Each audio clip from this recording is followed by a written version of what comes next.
అబ్బా! మార్నింగ్ చేసిన పప్పుంది. ఇంక కూర చేయాల్సిన అవసరం లేదురా బాబు! హమ్మయ్య! బియ్యం కడిగి పెడితే చాలు కూర చేసే పని తప్పింది అని అనుకున్నా. అంతలోనే మా ఆయనొచ్చయితే చేపలు తీసుకొచ్చిన కూర చెయ్యి అనగానే నా కళ్ళలన్నీ దిగిపోయినాయి. ఇంకేం చేస్తాను తప్పుతదా అని ప్రాసెస్ అయితే స్టార్ట్ చేసిన. కానీ ఇందులో ఒక బిగ్ ట్విస్ట్ అయితే ఉంది. అదేంటో వీడియో లాస్ట్ వరకు చూడండి మీకే అర్థమవుతది. కొన్నైతే ఫ్రైకి, కొన్నైతే కర్రీకని సెపరేట్ చేస్తున్నా. ఇప్పుడైతే కర్రీ చేసుకుంటున్నా. ఇంకా ఫస్ట్ అయితే ఆనియన్స్ కట్ చేసుకున్నా. వీడియో మొత్తం చూసినాక అర్థమైంది. నేను మిరపకాయలే కట్ చేసుకోలేదు. మిరపకాయలు వేయడే మర్చిపోయినా. అయినా పర్వాలేదు, ఇష్టం ఉన్న వాళ్ళు వేసుకోవచ్చు. ఆనియన్ కట్ చేసినాక చింతపండు నానబెట్టుకున్నా ఫస్ట్. తర్వాత అయితే పోపు వేసుకుంటున్నా. పసుపు, జీలకర్ర, ఆవాలు, ఉల్లిగడ్డ, కరివేపాకు, మినపప్పు ఇవన్నీ అయితే వేసుకొని పోపు పెట్టుకుంటున్నా. ఇవి వేగాక కొంచెం కారం, ఉప్పు, బిర్యానీ ఆకులు అవి మసాలాలు అవన్నీ అయితే వేసుకున్నా. తర్వాత లాస్ట్కి చింతపండు రసం అయితే పోసుకుంటున్నా. ఇదే ప్రాసెస్లో అందరు చేస్తారని కాదు, కానీ నేను మాత్రం ఇలా చేసుకుంటున్నానైతే చూపిస్తున్నా. ఇదైతే వంటల ఛానల్ కాదు, వ్లాగ్. నేను ఈరోజు ఈ కర్రీ చేసుకున్నా అని మాత్రం చూపిస్తున్నా, వంటలు మాత్రం చూపిస్తలేను. మీరు ఈ విధంగా చేసుకోవాలని మాత్రం చూపిస్తలేను. ఒక డేలో నేను ఏం చేసినా, ఆ రోజు ఏం వంట చేసినా అనేది చూపించడమే డైలీ వ్లాగ్స్ కాబట్టి ఈ కర్రీ చేసుకుంటున్నా అని చూపిస్తున్నా. ఇక్కడ పోపు అయితే వేగింది. ఉల్లిగడ్డలు ఇవన్నీ వేగినాక అయితే రసం పోసుకోవాలి. రసం కూడా ఒక హాఫ్ అన్ అవర్ అట్లా మరిగించుకోవాలి. ఇంకా ఫ్రై అయితే వేసుకుంటా కొన్ని అని చెప్పిన కదా, ఫ్రై కోసం అయితే కొంచెం కారం, ఉప్పు, ధనియం పొడి అవన్నీ అయితే కలిపి పెట్టుకున్నా. ఫస్ట్ టైం ఇక్కడ మసాలాలు అయితే ప్రిపేర్ చేస్తున్నా. జీలకర్ర మెంతుల పొడి అయితే కంపల్సరీ కావాలి కదా చేపల కూరకి. అందుకని ఎల్లిగడ్డ, జీలకర్ర మెంతుల పొడి, ఆవాల పొడి ఇవన్నీ అయితే కలిపి మిక్సింగ్ చేసుకొని అవి కూడా అయితే పేస్ట్ చేస్తున్నా. అదేంటో కానీ 10 ముక్కలు తీసుకొచ్చినా కానీ అందులో 5 ముక్కలు అయితే ఫ్రై చేయాలి, 5 ముక్కలు అయితే కర్రీ చేయాలి. అట్లా అలవాటు అయిపోయింది చేపలు అంటేనే.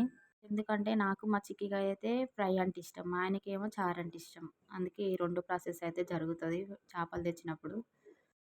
పొయ్యింపులో అయితే ఇంకా చింతపండు రసం అయితే పోసుకున్నా. అది మరిగిందాక ఇక్కడ ఉల్లిగడ్డ కాలుస్తారు కదా, ఇంకటి కంటే కట్టెల పొయ్యి మీద బొగ్గుల మీద కాల్చేది ఆ టేస్ట్ కొట్టేది. ఇట్లా సిలిండర్లో కాలుస్తే అది అట్లా ఏం కొట్టదు, మామూలుగానే ఉంటుంది. కలిపి అయితే పేస్ట్ పట్టిన.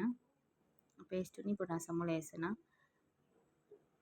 వేసి ఒకసారి కలుపుకోవాలి. ఇది ఒక బాగా మరిగిన తర్వాత అయితే ముక్కలు వేసుకోవాలి. లాస్ట్కి ముక్కలు వేసుకున్నాక ఒక 5 నిమిషాలు అయితే అందులోనే ఉడికించి పెట్టుకోవాలి. కూర అయితే రెడీ అయిపోతుంది.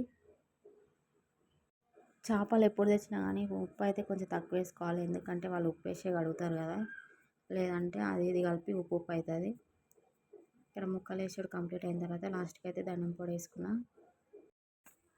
వీడియో బాగానే చేస్తాం, ఎడిటింగ్ బాగానే చేస్తాం, కానీ లాస్ట్కి వాయిస్ ఓవర్ ఇవ్వాలంటేనే భయం అవుతుంటుంది. ఏం మాట్లాడితే ఏమనుకుంటారో. ఏమనుకున్నా పర్లేదనే వీడియోలు తీస్తున్నా, అది పక్కన పెట్టు. కానీ ఏదో ఒకటైతే మాట్లాడాలి. ఫస్ట్ అయితే వీడియో తీసేటప్పుడు ఇది మాట్లాడదాం అది మాట్లాడదాం అనిపిస్తుంది, కానీ వాయిస్ ఓవర్ ఇస్తుంటే ఆ రెడ్ మార్క్ పోతూనే ఉంటుంది, మనం మాట్లాడేది ఆగనే ఆగదు. ఇక కూర అయితే రెడీ అయిపోయింది. ఇక్కడ ఫ్రై అయితే వేస్తున్నా.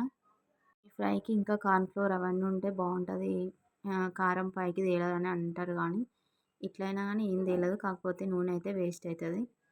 మళ్ళీ అది చేపల కర్రీకే తప్పించి మళ్ళీ వేరే ఏం చేయడానికే యూజ్ రాదు. అన్నం కూడా రెడీ అయిపోయింది, కర్రీ కూడా రెడీ అయిపోయింది. ఇంకా స్టవ్ అయితే ఆఫ్ చేస్తున్నా. ఇంకా ఫ్రై అయితే లాస్ట్గా అయితే కొంచెం కరివేపాకు అయితే వేసుకుంటున్నా. ఇక్కడ ఫ్రై అయితే బ్రౌన్ కలర్ వచ్చే వరకు ఇట్లా వేపుకోవాలి. ఇవైతే తీసి పెట్టుకుంటున్నాయి. ఇదే ప్రాసెస్లో ఇంకా కొన్ని ముక్కలు అయితే ఉన్నాయి, ఆ ముక్కలు కూడా వేసి అట్లనే ఫ్రై చేసుకున్నా. ఫ్రై కూడా కంప్లీట్ అయింది. లాస్ట్కి తినడానికి అయితే రెడీ అవుతున్నాం. ఇంకేమేమి ఉన్నాయో చూసేయండి. ఇక్కడైతే వేడివేడి అన్నం, తర్వాత ఫిష్ ఫ్రై, తర్వాత వంకాయ కూర, తర్వాత చేపల కూర, తర్వాత పప్పు. ఇన్ని చేసినా కదా, ఇందులో ట్విస్ట్ ఏందో తెలుసా, నేను ఈరోజు నాన్ వెజ్ తినను.